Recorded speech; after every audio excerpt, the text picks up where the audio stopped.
Good morning, students. Welcome to online classes provided by MDN Public School Kalayat. आज हम 9th class SST की first part history का पहला lesson read करेंगे। First lesson French revolution में जो इसका फर्स्ट पॉइंट है उसी से हम उसको रीड करेंगे। यार बच्चे ध्यान से देखें भी और इस वीडियो को आप लाइक भी करें, सब्सक्राइब भी करें। French society during the late 18th century, जैसे कि आप देख पा रहे हैं क्या है French society during the late 18th century, 18वीं सदी के उत्तरार्ध में फ्रांसीसी समाज इन 1774 लुई 16वां of the Bourbon family of kings ascended the throne of France. सन 1774 में ब्रूबो राजवंश का सुई 16वां फ्रांस की राजगद्दी पर आसीन हुआ अर्थात बैठ गया। He was 20 years old and married to the Austrian princess Mary. उस समय उसकी आयु केवल 20 साल की थी और उसका विवाह ऑस्ट्रिया की राजकुमारी मैरी एंटोनेट से हुआ। Upon his accession, the new king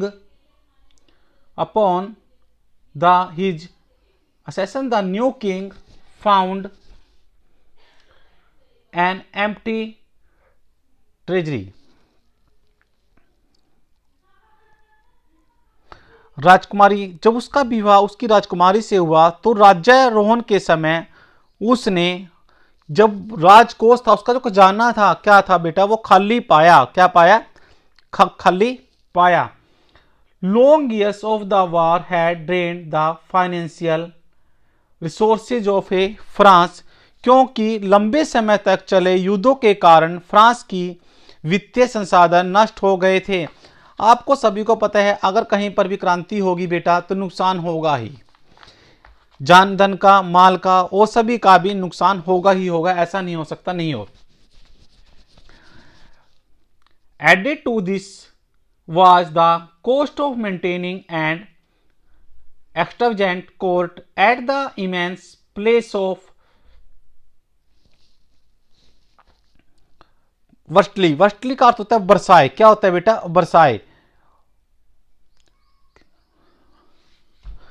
Versailles के विशाल महल और राज दरबार की शानो शौकत बनाए रखने की फिजूल खर्ची का बोझ अलग था। क्या था? उसकी शानो शौकत और उसकी जो फिजूल खर्ची था उसका बोझ था, अलग था।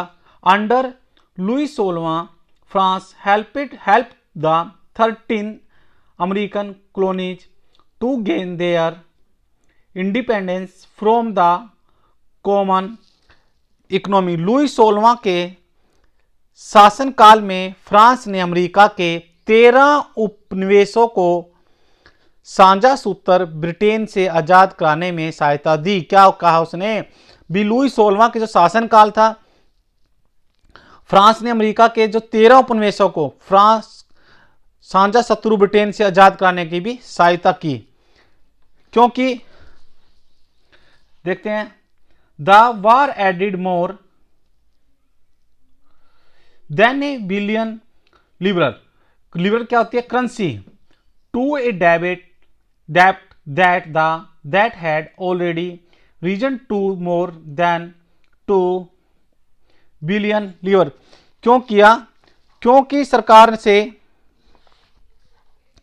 क्योंकि इस युद्ध के चलते फ्रांस पर 10 अरब लिवरे से अधिक खर्च का कर्ज चढ़ गया था, जबकि उस पर पहले से ही कितने का बोझ था बेटा? 2 अरब लिवरे का बोझ चढ़ा हुआ था। कितने का? पहले से ही 2 अरब लिवरे का बोझ चढ़ा हुआ था। Lenders who gave the state credit now began to charge 10% interest on loans, और उस कंडीशन को देखते हुए सरकार ने उसके ऊपर 10% ब्याज की मांग कर दिया। आपने सुना होगा जो आदमी मरता रहता है किसी भी कारण तो उसके ऊपर और भी उसके ऊपर प्रेशर डाल दिया।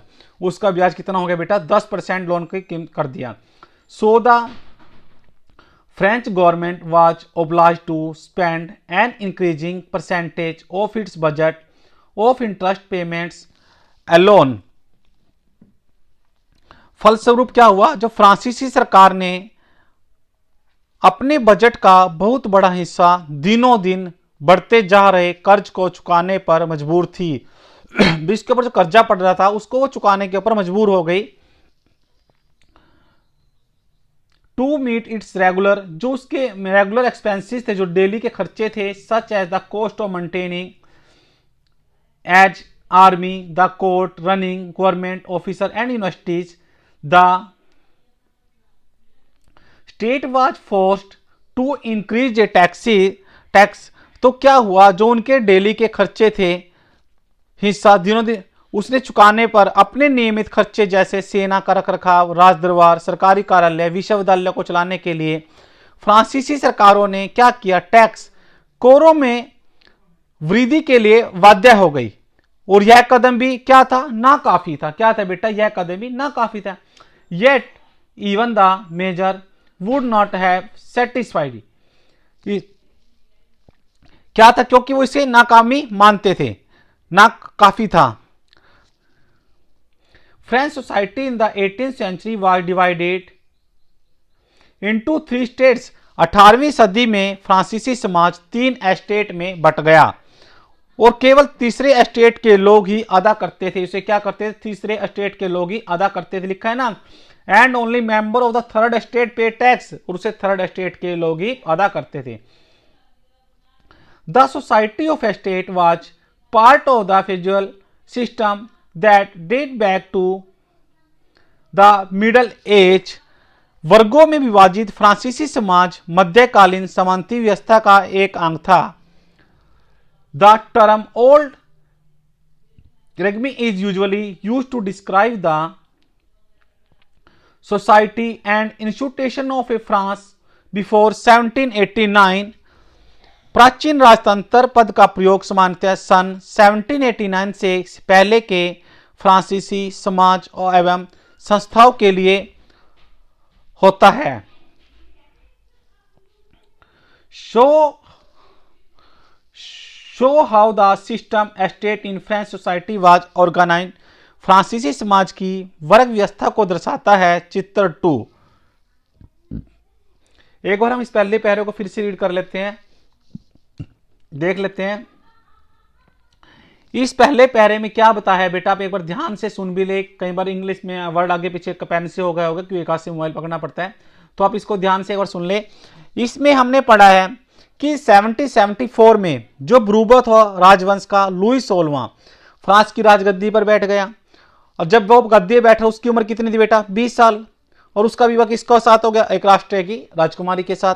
उसका नाम क्या था, एंतोनेत। एंतोनेत के बाद क्या हुआ, जब उसका राज्याद्रोह होने लगा तो उसने देखा कि वहां पर तो राजकोष खाली बैठ पड़ा है, अभी उसके खजाने में कुछ भी नहीं है। तो उसने क्या किया, जो उसके महल थे, वर्साई के विशाल महल और राजदरबार को शान शौकत बनाए रखने के लिए फिजूल खर्ची का बोझ अलग अलग था। लुई 16वां था जो उस शासन काल में फ्रांस में ने क्या किया, लुई 16वां के शासन काल में फ्रांस ने अमेरिका के 13 उपनिवेशों के साथ साझा शत्रु ब्रिटेन आजाद कराने की सहायता दी। इस युद्ध के चलते फ्रांस पर क्या हो गया, 10 अरब लिब्रे से भी अधिक का कर्ज हो गया, और जो कि उसने 2 अरब पहले से ही ले रखा था। और जब वो कर्जदाता हो गया, सरकार ने क्या किया, उसके ऊपर इंटरेस्ट और इंक्रीज कर दिया, 10% बढ़ा दिया, 10% प्रतिशत। और फलस्वरूप क्या हुआ, फ्रांसीसी सरकार ने अपने बजट का बहुत बड़ा हिस्सा दिनों दिन बढ़ते जा रहे कर्ज को चुकाने पर मजबूर थी। और उसने क्या किया, जो उसके डेली वेजेस खर्चे थे, नियमित खर्चे थे, सेना का रखरखाव, राजदरबार, कार्यालय, विश्वविद्यालयों को चलाना, उनके करों में वृद्धि के लिए बाध्य हो गई। और यह कदम भी नाकाफी था। 18वीं सदी में फ्रांसीसी समाज क्या था, 3 स्टेट में बट गया, और तीसरे स्टेट में था उनको टैक्स भरना पड़ता था। वर्गों में विभाजित फ्रांसीसी समाज मध्यकालीन सामंती व्यवस्था का अंग था। प्राचीन राजतंत्र पद का प्रयोग सामान्यतः 1789 के पहले फ्रांसीसी सामाजिक संस्थाओं के लिए था। फ्रांसीसी क्रांति कब हुई, 14 जुलाई 1789 को लुई 16वां उस समय उसका शासक था। सभी विद्यार्थी एक बार ये भी देखें, आप इसको पहले कहानी के माध्यम से समझे क्लास में, फिर आप बुक्स भी रीड करें। आप इसको कहानी के माध्यम से पढ़ें, जैसे कि अब बाद में जो हमने पढ़ा है आगे इस वीडियो में 8 मिनट के बाद जो बताया है वो एक ब्रीफ था, पूरे पैरे के अंदर क्या लिखा है क्या नहीं लिखा है उसके बारे में आपको बताया था। अब जो इसके साथ में एक डायग्राम दिया गया है एस्टेट, अब ये देख लें पहले स्टेट में क्या आता है, फर्स्ट और सेकंड में क्या है, थर्ड में क्या है। अब इसका एक डायग्राम भी अच्छे से भी बना सकते हैं। फर्स्ट एस्टेट दिया है,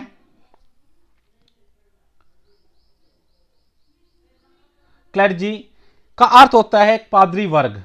सेकंड होता है नोवेल्टी, नोवेल्टी में आते हैं बेटा कुलीन वर्ग। थर्ड एस्टेट में कौन होता है, big businessman, merchants, court official, lawyer etcetera. Big businessman मैंने क्या होता है, बड़े व्यापारी, व्यवसाय, मर्चेंट्स, कोर्ट्स हमसे हैं कचहरी, अदालती कर्मचारी, वकील और इत्यादि। और थर्ड स्टेट में क्या है, पीजेंट एंड आर्टिशियन भी होते हैं, किसान और कारीगर। Small peasants, landless, labour and servants, छोटे किसान, भूमिहीन और मजदूर और नौकर। आपको तीनों के तीनों पता लगे, फर्स्ट स्टेट, सेकंड स्टेट और third state. Thank you, have a good day. Second part था आज ये आपका हिस्ट्री का। पहले कल हमने इंट्रोडक्शन ऑफ हिस्ट्री पढ़ा था कि विद्यार्थियों को पता लग जाए 3 टाइप्स ऑफ हिस्ट्री होती है। Thank you, have a good day.